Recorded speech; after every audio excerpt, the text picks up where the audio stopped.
मी शरद पवारांचा मुलगा असतो तर नक्कीच संधी मिळाली असती। अजितदादांचा घणाघात, पवारांसाठी 2 वेळा राजीनामा दिल्याचाही गौप्यस्फोट।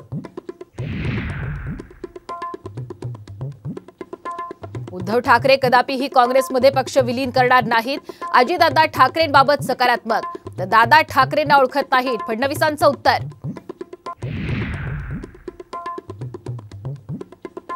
मुंबई पदवीधर मतदारसंघासाठी अनिल परब, वरुण सरदेसाईंचा विचार, तर कोकण पदवीधर मतदारसंघात किशोर जैन यांना उमेदवारी मिळण्याची शक्यता।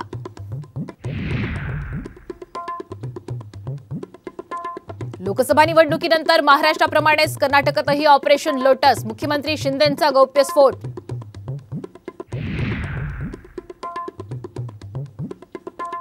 संघ व्हीएचपी योगींची नावं घ्यायला भाग पाडलं, मालेगाव स्फोट प्रकरणी आरोपी लेफ्टनंट कर्नल पुरोहित यांचा खळबळजनक जबाब।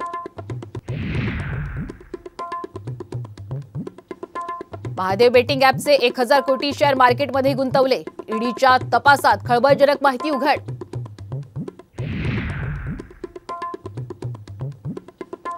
नागपुरात भर दिवसा झाली रात्र, सोसाट्याच्या वाऱ्यासह मुसळधार पाऊस, विदर्भात पुढचे 4 दिवस पावसाचे हवामान विभागाचे अंदाज।